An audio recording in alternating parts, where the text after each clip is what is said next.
Hola, ¿qué tal estáis? Bienvenidos a vuestro canal Espiritualidad Práctica. Hoy estudiaremos el capítulo 14 de Apocalipsis.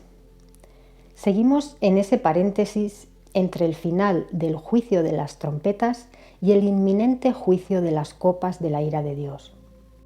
Veamos qué nuevas visiones sigue teniendo el apóstol Juan. Leamos Apocalipsis 14:1.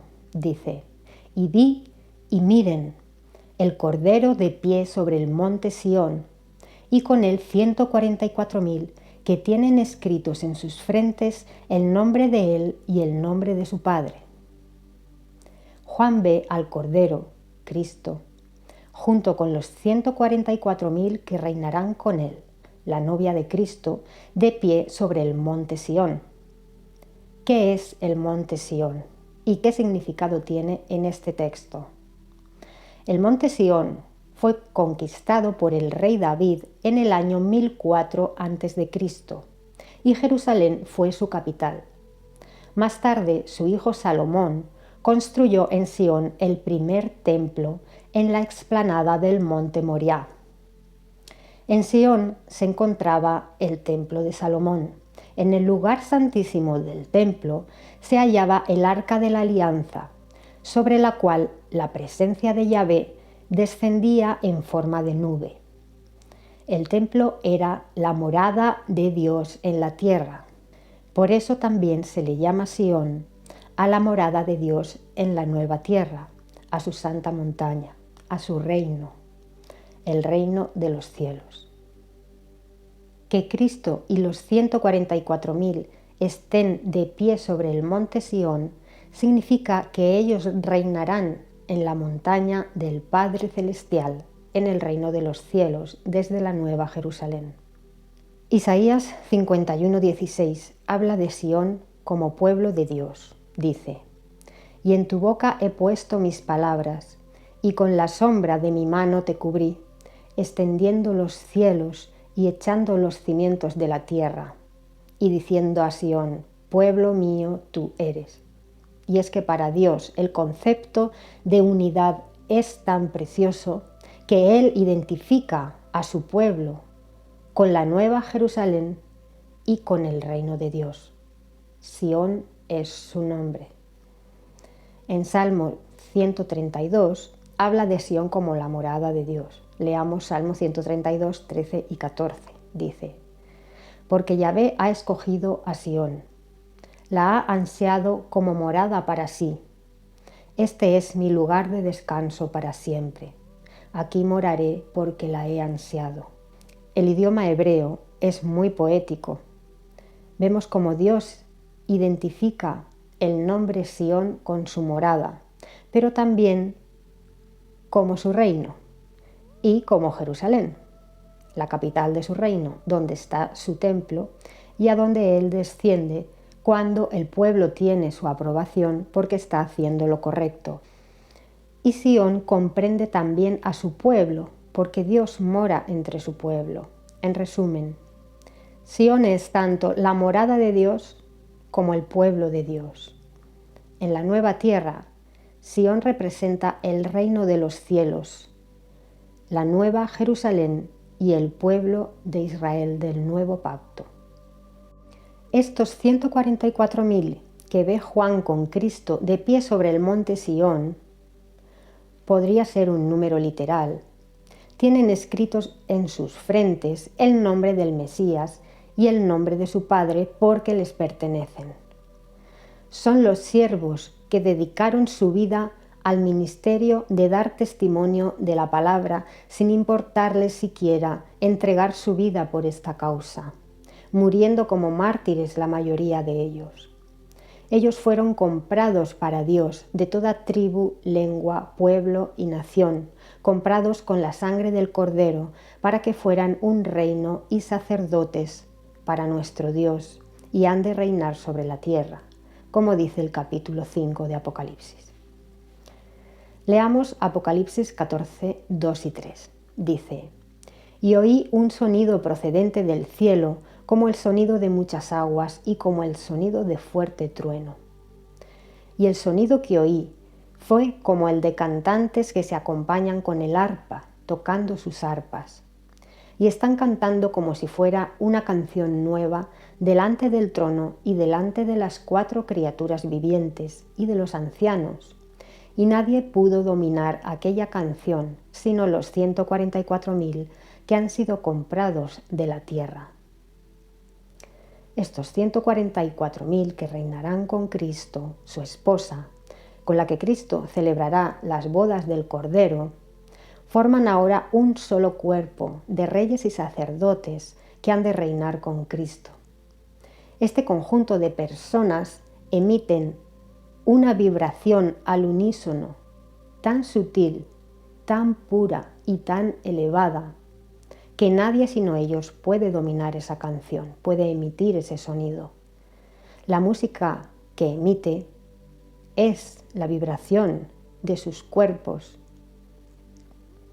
Ellos dedicaron su vida plena al servicio a Cristo y al Padre, llegando a morir por esta causa, permaneciendo fieles hasta el final, y ahora obtienen su galardón, la unión eterna con Cristo nuestro Señor.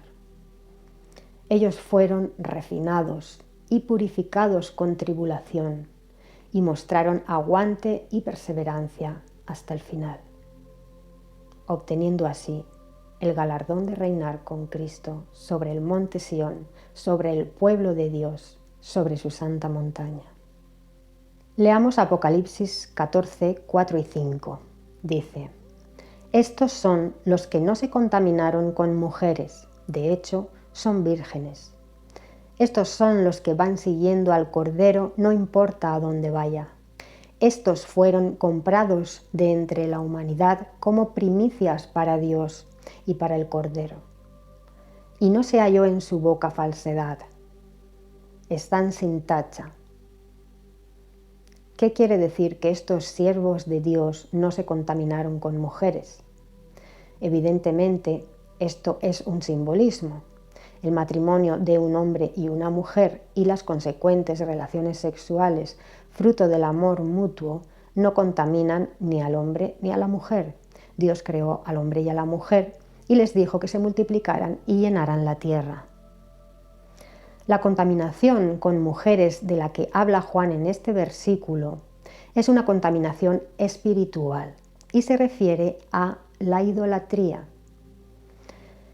En incontables ocasiones se habla en el Antiguo Testamento de cómo el pueblo de Israel se había prostituido con dioses extraños. Por ejemplo, Deuteronomio 31:16 dice: y Yahvé dijo a Moisés: he aquí, tú vas a yacer con tus padres, y este pueblo se levantará y fornicará a través de otros dioses ajenos a la tierra a donde va, para estar en medio de ella.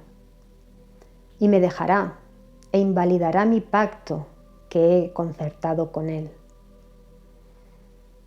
Las Escrituras identifican la idolatría con otros dioses y con los reyes de la tierra como actos de fornicación, actos de infidelidad a Dios, como adulterio contra Dios. Esto mismo podemos leerlo en Apocalipsis 17:2. Dice: ven, te mostraré el juicio sobre la gran ramera que se sienta sobre muchas aguas, con quien los reyes de la tierra cometieron fornicación. Entre tanto, los que habitan en la tierra fueron emborrachados con el vino de su fornicación. Aquí Juan está hablando de Babilonia la Grande, la madre de las rameras. La religión siempre ha cabalgado sobre los reyes de la tierra, cometiendo fornicación al unirse a ellos en actos políticos como santificar guerras, darles su apoyo, ungir y coronar reyes, por supuesto, dándoles su voto. Deberíamos preguntarnos, cuando Jesús estuvo en la tierra como hijo de hombre, ¿daba su apoyo a algún político? En absoluto. Nunca se mezcló con la política. Por el contrario, la separó, diciendo: dad a César lo que es de César y a Dios lo que es de Dios. Los apóstoles y los verdaderos siervos de Dios jamás se involucraron en actos políticos, ni apoyaron ni adoraron a ningún emperador, César o gobernante de ninguna ideología política. No se puede mezclar adoración y política, no se puede servir a dos amos. Si das tu apoyo a los gobernantes, estás cometiendo idolatría y rompiendo el pacto con Dios.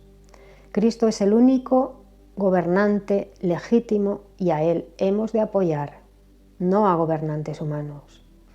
Por eso es tan importante no participar en las elecciones ni votar a ningún representante político que es sostenido por ese sistema de cosas impuesto por Satanás.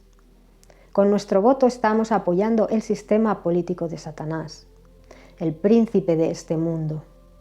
Solo debemos dar nuestro apoyo a Cristo y al Padre Celestial. De lo contrario, estaremos cometiendo fornicación por idolatría.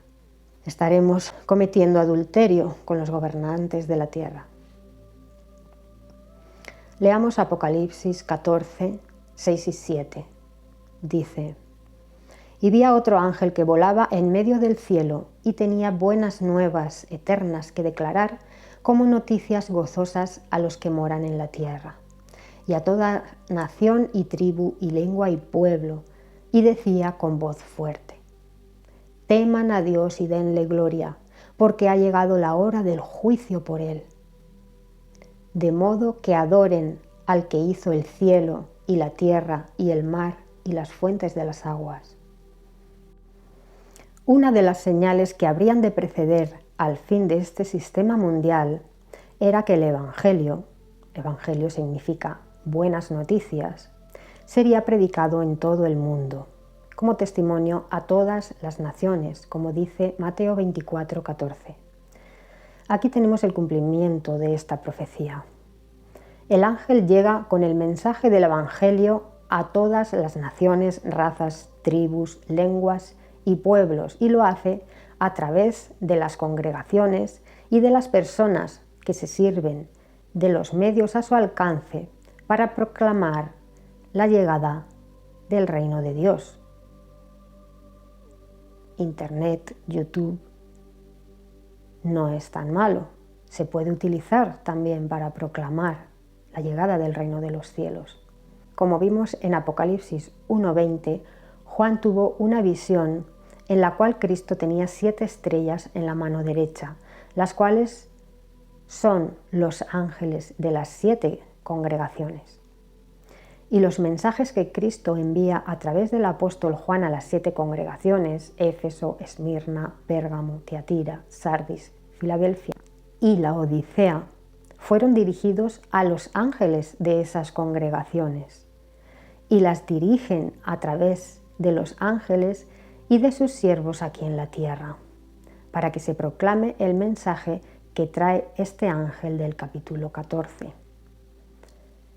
Teman a Dios y denle gloria, porque ahora sí ha llegado la hora del juicio por él, de modo que adoren al que hizo el cielo y la tierra y el mar y las fuentes de las aguas. Los ángeles supervisan y hacen que los siervos de Dios divulguen este mensaje, con Cristo como mediador. Otro ejemplo lo tenemos en la escalera de Jacob. Jacob tuvo un sueño en el que veía ángeles subiendo y bajando por una escalera. Leámoslo en Génesis 28:12. Dice: y soñó, y he aquí una escalera que estaba apoyada en tierra y su extremo tocaba el cielo. Y he aquí ángeles de Dios que subían y descendían por ella. ¿Y qué significa este sueño que tuvo Jacob? La respuesta, como siempre, se encuentra citada en otro texto de la Biblia, en el Nuevo Testamento. Leamos Juan 1:51. Habla el Maestro Jesús y le dijo: en verdad os digo, de aquí en adelante veréis el cielo abierto y a los ángeles de Dios que suben y descienden sobre el Hijo del Hombre. En realidad, los dos textos están conectados. El uno es el cumplimiento del otro. En el sueño de Jacob, los ángeles subían y bajaban sobre la escalera que unía el cielo y la tierra. Y en el texto del libro de Juan, Cristo dice que los ángeles suben y bajan sobre él, con lo cual Cristo es la escalera. Los textos del Antiguo Testamento contienen profecías que se dieron para ser cumplidas en la primera y en la segunda venida de Cristo a la tierra. La visión que tuvo Jacob aludía a la profecía de la primera venida del Mesías, que es esa escalera. Cristo es la escalera que permite la unión, la conexión entre el cielo y la tierra. A través de Cristo podemos nuevamente conectarnos al mundo espiritual y al Padre Celestial. Por eso se rasgó el velo que separaba el Santísimo del Santo en el templo cuando Jesús murió en el madero. Porque gracias al precio que pagó por nosotros, con su preciosa sangre, estableció un nuevo pacto y se hizo posible la comunicación y el acceso al Padre Celestial a través de Cristo. Ese mismo acceso es el que proporciona la escalera que une el cielo y la tierra. El pasaje de la escalera de Jacob y el momento en el que se rasga el velo del templo significan lo mismo.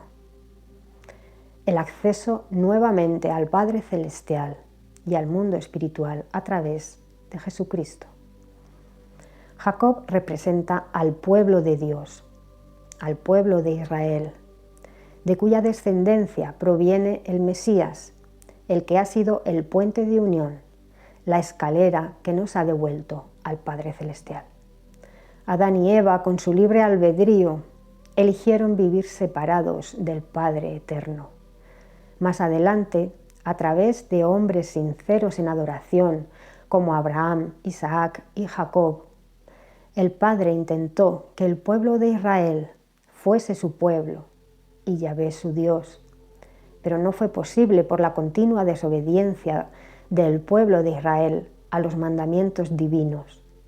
Pero ahora sí, gracias a que Dios envió a su Hijo y el Hijo fue fiel hasta el final, ha sido posible que se realice el plan divino y Dios tenga un pueblo que le sea fiel y nosotros podamos vivir eternamente en un paraíso bajo el gobierno de Cristo y su novia y del Padre, como quiso Dios que fuese cuando creó el mundo en el principio. Leamos Apocalipsis 14:8. Dice: y otro, un segundo ángel, vino después diciendo: ha caído, Babilonia la grande ha caído, la que hizo que todas las naciones bebieran del vino de la cólera de su fornicación. Juan ve un segundo ángel dando un mensaje. Los ángeles, al igual que nosotros, son servidores de Dios. El mensaje que trae es: Babilonia la grande, la gran ramera, ha caído. ¿Quién es Babilonia la grande en nuestros días? Babilonia la grande, la madre de las rameras, es el sistema religioso corrupto actual que se llama a sí mismo pueblo de Dios, cristianos, pero con sus hechos demuestran que no lo son.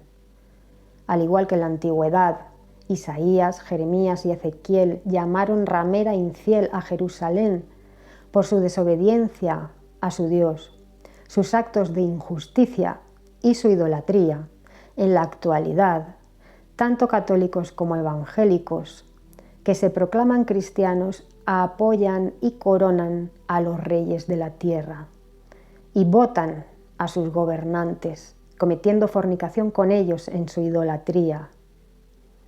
Los falsos cristianos dan su voto y apoyo a los reyes y gobernantes de la tierra, y a cambio ellos les dan privilegios y regalos como se le dan regalos a una ramera. Cristo es el único gobernante al que debemos dar nuestro apoyo, jamás a ningún gobernante de la tierra, puesto por el príncipe de este mundo, Satanás, para gobernar el sistema mundial. Ahora, en estos momentos, la política, la educación, la cultura y la religión están dirigidas por Satanás. el príncipe de este mundo. ¿A quién estamos apoyando al votar a los gobernantes de este mundo? A Satanás y a su sistema. No caigáis en esa trampa. Estamos normalizando cosas que Cristo aborrece, que se nos presentan como derechos. El derecho al voto lo llaman, cuando es un engaño del maligno, para involucrarnos en su sistema. Veamos algunos textos del Antiguo Testamento donde se nos aclara qué es una ramera para Dios. Leamos Isaías 1, 20 al 23. Habla de Jerusalén y dice: ¿Cómo te has convertido en ramera, ciudad infiel? Tus gobernantes, prevaricadores y compañeros de ladrones, todos aman el soborno y van tras las recompensas. No hacen justicia al huérfano, ni llega a ellos la causa de la viuda. Vemos cómo Isaías llama ramera a Jerusalén, al pueblo de Dios, porque al desobedecer a Dios le ha sido infiel. La ciudad se ha convertido en morada de ladrones y la injusticia campa a sus anchas. Otra forma de ser infiel a Dios es cometiendo idolatría. Leamos Ezequiel 16, 20 y 21. Aquí habla Dios y dice, hablando de Jerusalén: y tomabas tus hijos y tus hijas que habías dado a luz para mí, y los sacrificabas a ellas para ser devorados. Cuando dice los sacrificabas a ellas, se refiere a las imágenes paganas que el pueblo de Israel se había hecho, a imitación de las naciones paganas con las que cometía fornicación debido a su desobediencia, a su maldad y su idolatría. Sigue diciendo el versículo 21. ¿No basta con esto para tus actos de prostitución? Y degollabas a mis hijos, y al hacerles pasar por el fuego los dabas a ellas, a estas imágenes paganas. Así es, el pueblo de Israel llegó a hacer sacrificios humanos, degollando y quemando a sus propios bebés para entregarlos a dioses paganos, cosa que Dios detesta y prohibía tajantemente. Así hizo Babilonia beber del vino de la cólera de su fornicación al pueblo de Israel y al resto de naciones, al igual que ahora la religión católica que tenemos como religión de la nación está haciendo cometer idolatría a países que se llaman cristianos, haciendo que celebremos celebraciones paganas como la Navidad, como sacar en procesión a ídolos. También se cambió el sábado, día festivo de los hebreos, por el domingo para dar culto al sol. Son celebraciones paganas que provienen de los romanos, porque la Iglesia Católica es Iglesia Católica, Apostólica y Romana. Y ellos han mezclado sus tradiciones paganas, solamente les han cambiado el nombre, pero las celebraciones siguen siendo paganas. Babilonia, en la antigüedad, fue la cuna de estas prácticas de sacrificios humanos e hizo que todas las demás naciones, incluida Israel, practicaran estas abominaciones. Hizo que las naciones bebieran del vino de la cólera de su fornicación. El dios Moloc era una divinidad pagana, el dios del fuego, al que se inmolaban víctimas humanas, principalmente niños o mujeres vírgenes, personas puras. Moloc tenía forma de reptil, al igual que Satanás, la serpiente original, porque todos esos dioses paganos que exigían sacrificios humanos en tantas culturas ancestrales como la inca, azteca, fenicia, babilónica, cartaginense, china, muchísimas, en muchísimas partes del mundo se han hecho sacrificios humanos. Los demandan los ángeles caídos, los demonios, los que desobedecieron a Dios dejando los lugares celestiales para tener relaciones sexuales con las hijas de los hombres. Y sus esposas dieron a luz gigantes, los Nefilim, los caídos. En los días de Noé, estos ángeles caídos, según el libro de Enoc, enseñaron a los hombres conocimientos prohibidos a cambio de adoración y sacrificios humanos. Dice el libro de Enoc en el capítulo 8. Y Azazel es un ángel caído, enseñó a los hombres a hacer espadas y cuchillos y escudos y corazas, y les dio a conocer los metales de la tierra y el arte de trabajarlos, y brazaletes y ornamentos, y el uso del antimonio y el embellecimiento de los párpados, y toda clase de piedras preciosas y toda tintura colorante. Y se levantó mucha impiedad, y cometieron fornicación, y fueron descarriados, y se corrompieron en todos sus caminos. Semhaza enseñó encantamientos y cortes de raíces. Armaros, la resolución de encantamientos. Barkhal enseñó astrología. Cocabel, las constelaciones. Ezequiel, el conocimiento de las nubes. Araquel, los signos de la tierra. Shamsiel, los signos del sol. Y Sariel, el curso de la luna. En el capítulo 9, versículos 6 al 8 dice: Tú ves lo que ha hecho Azazel, que ha enseñado toda injusticia en la tierra y ha revelado los secretos eternos que estaban preservados en el cielo. Y se han ido a las hijas de los hombres sobre la tierra, y se han acostado con las mujeres y se han contaminado, porque ellos eran ángeles.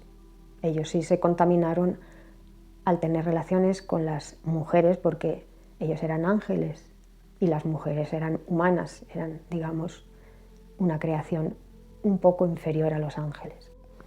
Sigue diciendo: y les han revelado toda clase de pecados, y las mujeres dieron a luz gigantes, y toda la tierra se llenó de sangre e injusticia. El capítulo 7 dice sobre estos gigantes que consumieron todo el alimento de los hombres, y cuando los hombres ya no pudieron sostenerlos, los gigantes se volvieron contra ellos y devoraron a los humanos, y comenzaron a pecar contra las aves, las bestias, los reptiles y los peces, y a devorarse la carne unos a otros, y a beber sangre. Entonces la tierra puso acusación contra los inicuos, y fue cuando Dios decretó limpiar toda esa iniquidad con el diluvio universal. Estos ángeles caídos fueron atados y arrojados al abismo hasta el día del juicio, donde serán condenados y destruidos en el fuego eterno.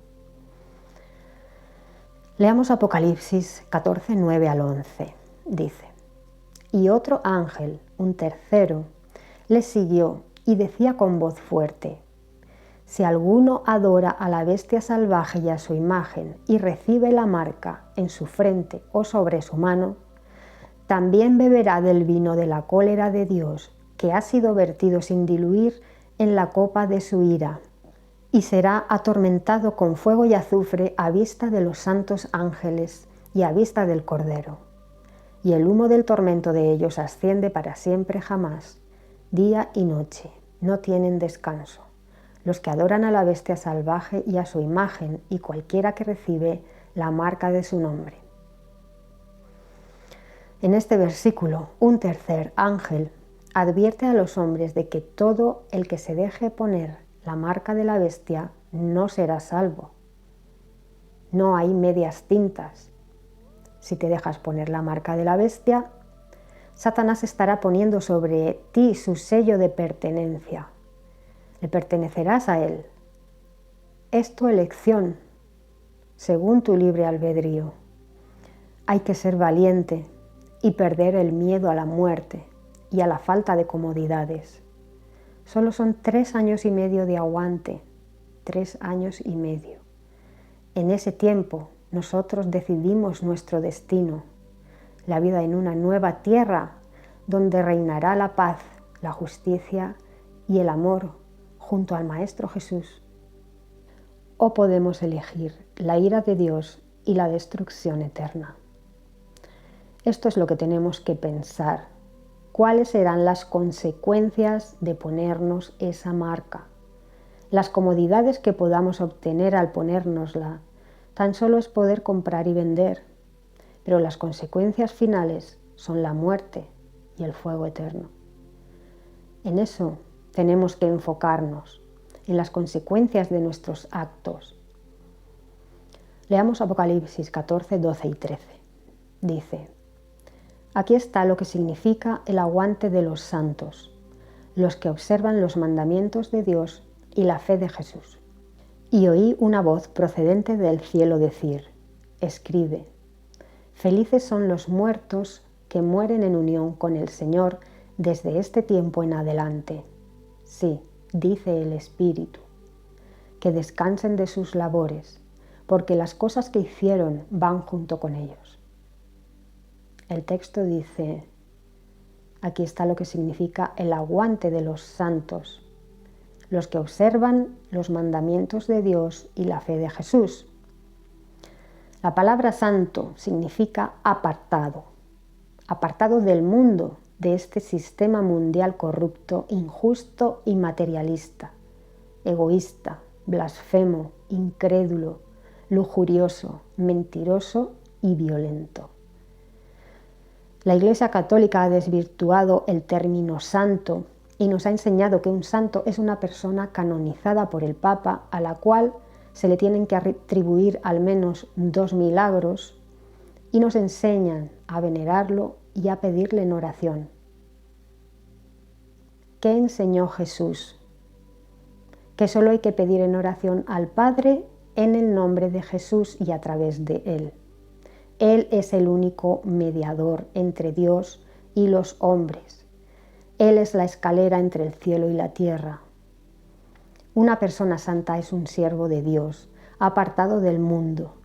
Y no quiero decir con esto aislado del mundo como un ermitaño, sino apartado en el sentido de no partícipe en sus abominaciones, sino que su vida gira en torno a la ley de Dios y sus actos y sus palabras y sus pensamientos son coherentes y procuran siempre servir y obedecer al Señor. Los siervos de Dios ponen en primer lugar el reino, no las comodidades ni las cosas materiales. Los santos que no aceptaron ponerse la marca de la bestia en fidelidad a Dios pasarán por una gran tribulación por esto y tendrán que agarrarse firmemente a la fe en la esperanza de la venida de Cristo y el reino de los cielos, sabiendo que la recompensa es una vida en una nueva tierra, en plena felicidad y justicia al lado del Señor. Él estará siempre con nosotros y posteriormente, después de los 1000 años, disfrutaremos de la vida eterna en las regiones celestiales. En algunas Biblias, en lugar de aguante o perseverancia de los santos, dice la paciencia de los santos, pero esta es una traducción incorrecta. Después Juan oye una voz del cielo decir: escribe, felices son los muertos que mueren en unión con el Señor desde este tiempo en adelante. Sus obras van con ellos. Esta tribulación, la gran tribulación, donde el anticristo, un ser sin ningún escrúpulo, asesinará a todo el que no lo apoye y lo idolatre, servirá de refinamiento para los cristianos que lo necesiten. Han de demostrar su fe en Cristo y demostrarla con aguante. Sus obras van con ellos. El día del juicio, el Espíritu Santo, que aquí le habla Juan, hará de abogado defensor y mostrará las obras de los santos del Señor, y Él les dará su galardón según sus obras. Sin olvidar que no somos salvos por méritos propios, sino por la gracia de Dios, porque es su voluntad que seamos rescatados por la sangre del pacto de Cristo, pudiendo así ser salvos, gracias al aguante de Cristo y al Padre que lo envió. Leamos Apocalipsis 14, 14. Dice: y vi y miren una nube blanca, y sobre la nube alguien sentado semejante a un hijo de hombre. con una corona de oro sobre su cabeza y una hoz aguda en su mano. ¿Quién es este? Está claro que es Cristo. Viene en una nube blanca, eso significa que viene de las regiones celestiales donde mora. Es semejante a un hijo del hombre. Este apelativo solo se utiliza en las Escrituras para referirse a los profetas o al Cristo. Sigue diciendo que tiene una corona de oro sobre su cabeza, con lo cual solo puede ser el Mesías por su condición de Rey de Reyes. Pero también tiene una hoz en su mano. Leamos Apocalipsis 14, 15 y 16. Y otro ángel salió del santuario del templo, clamando con voz fuerte al que estaba sentado sobre la nube: Pon dentro tu hoz y siega, porque ha llegado la hora de segar, porque la mies de la tierra está cabalmente madura. Y el que estaba sentado sobre la nube metió su hoz sobre la tierra, y la tierra fue segada. Este texto es muy interesante. Sale un ángel del santuario del templo y le da un mensaje a Cristo. El templo de las regiones celestiales es la morada del Padre y del Hijo. El Padre da el mensaje a un ángel de la presencia de que la mies ya está madura y lista para ser segada, para que este ángel de la presencia se lo comunique a Cristo. ¿Por qué ha tenido que ser un ángel el que ha comunicado a Cristo el día y la hora en que hay que segar la mies? Porque, como muy bien dice Mateo 24, 36 y 37, respecto a aquel día y hora nadie sabe, ni los ángeles del cielo, ni el Hijo, sino solo el Padre.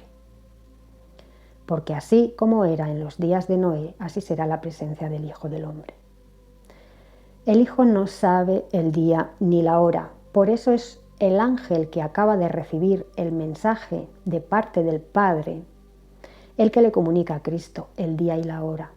Esto desmonta totalmente la teoría de la Trinidad, porque si el Padre y el Hijo fuesen la misma persona, el Hijo sabría el día y la hora de la siega de la mies, al igual que el Padre.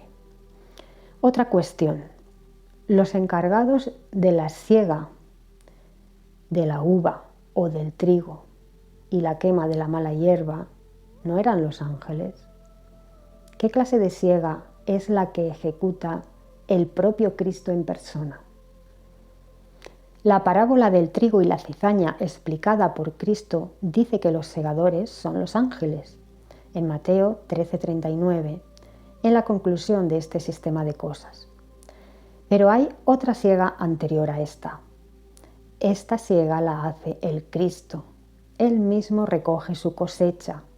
Leamos esto en 1 Tesalonicenses 4, 16 y 17.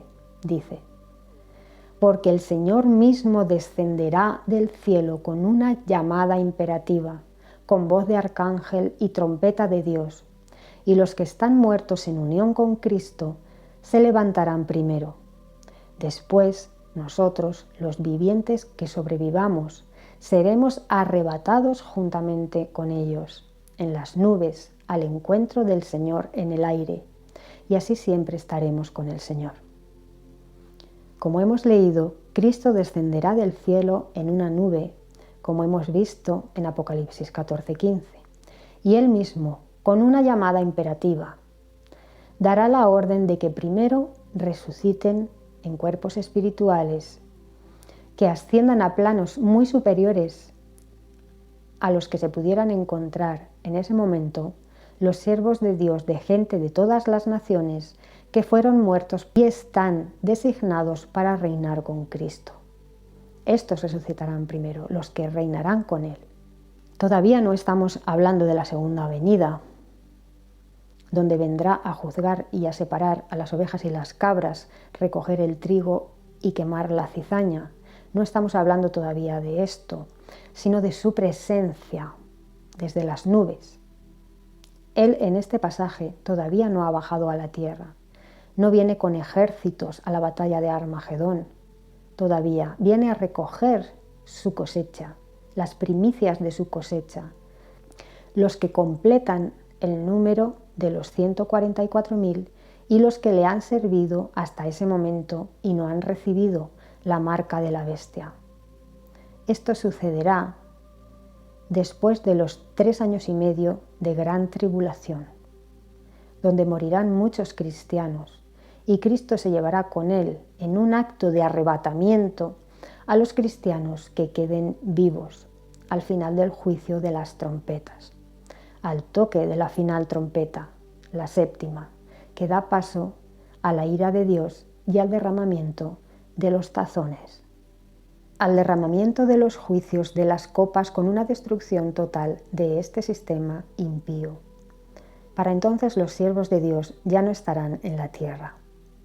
Mateo 24, 40 al 42, también hace alusión al evento del arrebatamiento. Dice: entonces 2 hombres estarán en el campo, uno será llevado y el otro será abandonado. 2 mujeres estarán moliendo en un molino de mano, una será llevada y la otra será abandonada. Manténganse alerta, pues, porque no saben en qué día viene su Señor. Mirad, hay muchas cosas que Cristo hablaba con doble sentido o doble cumplimiento que se nos escapan. Por ejemplo, hablando de su resurrección, dijo: un poco más y no me veréis, y otra vez un poco y me veréis. Esto lo dijo con doble sentido, para explicar la resurrección y también para explicar la señal de su presencia y de su segunda venida.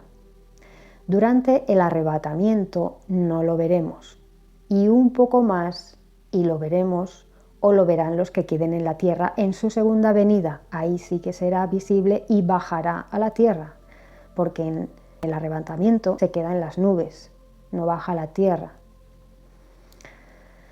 Dice Hechos 1:11: vendrá así, de la misma manera como lo han contemplado irse al cielo. Sí, vendrá con las nubes. Y primero no lo veremos, en su primera cosecha, cuando tome para sí a los que son suyos en el arrebatamiento. Y un poco y lo veremos en su segunda venida, o lo verán los que no hayan sido arrebatados y queden en la tierra. El arrebatamiento no es un evento donde la gente vea a Cristo. Solo se le verá en la segunda venida, cuando venga para la batalla de Armagedón. Durante el arrebatamiento acontece la presencia de Cristo. Solamente se percibirá un rayo que va de oriente a occidente. Esta es la señal de su presencia, pero no se le verá en cuerpo físico. Esto lo dice en Lucas 17, 22 al 24. Dice: entonces dijo a los discípulos: vendrán días en los que desearán ver uno de los días del Hijo del Hombre, mas no lo verán. Y les dirán: miren allá o miren acá, no salgan ni corran tras ellos. Porque así como el relámpago por su relampagueo resplandece desde una parte debajo del cielo hasta otra parte debajo del cielo, así será el Hijo del Hombre en su día. Y tampoco lo verán, porque de haber estado vivos ya hubieran sido arrebatados antes de su segunda venida. Leamos Apocalipsis 14, 17 al 20. Dice: y otro ángel salió del santuario del templo que está en el cielo, y él también tenía una hoz aguda. Y otro ángel salió del altar y tenía autoridad sobre el fuego, y clamó con voz fuerte al que tenía la hoz aguda, y dijo: pon dentro tu hoz aguda y vendimia los racimos de la vid de la tierra, porque sus uvas se han madurado. Y el ángel metió su hoz en la tierra y vendimió la vid de la tierra, y la arrojó en el gran lagar de la cólera de Dios. Y fue pisado el lagar fuera de la ciudad, y salió sangre del lagar hasta una distancia de 1600 estadios. 1600 estadios son casi 300 kilómetros. Estos versículos nos dicen que Juan ve salir a 2 ángeles más, un segundo ángel que sale del santuario del templo, de la morada del Padre, al igual que el primero que dio el mensaje al Mesías. Esto significa que este ángel va a cosechar o reunir una cosecha a petición del Padre. El tercer ángel sale del altar porque ejecuta juicio a petición de las oraciones de los santos, los que fueron muertos mártires a causa de predicar la palabra. Los muertos en Cristo pidieron justicia por el derramamiento de su sangre inocente y sus oraciones se elevaron a Dios como el incienso que sube desde el altar. Esta siega sí que la realizan estos dos ángeles, ayudados seguramente por otros ángeles, pero no la ejecuta el propio Cristo, como la siega del versículo 14. Esta siega es para reunir una cosecha que es comparable a la cizaña y será arrojada al lagar de la ira de Dios. El lagar se pisa fuera de la ciudad, porque en la ciudad santa no puede haber nada inmundo. Como hemos visto, en el capítulo 14 de Apocalipsis se habla de dos siegas. Una siega donde se recoge el trigo o el buen fruto de la vid, que Cristo reúne para él, porque es su pueblo escogido y refinado al que pastoreará y guiará a fuentes de agua de vida.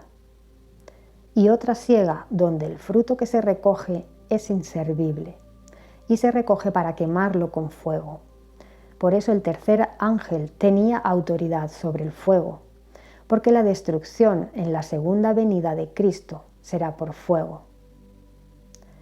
Os voy a explicar otro doble sentido. La primera destrucción de los impíos en tiempos de Noé fue con agua. La segunda destrucción será con fuego. La tierra fue limpiada de iniquidad, purificada primero con agua en los días de Noé, y en nuestros días la tierra será limpiada de iniquidad y purificada con fuego.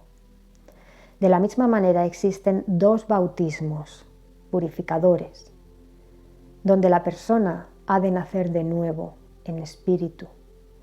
Un bautismo por agua, el que llevó a cabo Juan el Bautista, y un bautismo por fuego, por el fuego del Espíritu Santo, que lleva a cabo Cristo. Leamos Mateo 3:11. Teniendo en mente las destrucciones y limpiezas de la tierra por agua y por fuego, dice: en aquellos días vino Juan el Bautista, predicando en el desierto de Judea, y decía: arrepiéntanse, porque el reino de los cielos se ha acercado. Preparen el camino al Señor. De la misma manera, la destrucción por agua fue una preparación, un ejemplo de lo que habría de venir, la segunda venida de Cristo y la destrucción por fuego. Dice el versículo 11: yo por mi parte bautizo con agua a causa de su arrepentimiento, pero el que viene después de mí es más fuerte que yo, y no soy digno de quitarle las sandalias. Éste los bautizará con Espíritu Santo y con fuego. Su horquilla está en su mano, y limpiará completamente su era, y recogerá su trigo en el granero, mas la paja la quemará con fuego, que no se puede apagar. Mediante el bautismo, primero con agua y después por fuego, somos purificados al arrepentirnos de nuestros pecados y podemos nacer de nuevo a una nueva vida en obediencia a Dios. De la misma manera, mediante la limpieza de esta tierra de iniquidad, primero con agua y después con fuego, y pasando por tribulación y refinamiento, todos seremos purificados, la tierra será purificada, y tanto la tierra como nosotros podremos nacer de nuevo a una nueva vida limpia, en justicia verdadera y en verdadera paz. Porque en el reino de los cielos todo será renovado, todo nacerá de nuevo. Espero que os haya sido útil la información. Os espero en el próximo vídeo. El capítulo 15 habla sobre los que salen victoriosos, los que no se han dejado poner la marca de la bestia y están delante del trono de Dios. Os recuerdo que os dejo en el desplegable del vídeo toda la simbología del capítulo 14 detallada y explicada. Hasta pronto. Un abrazo. Chao.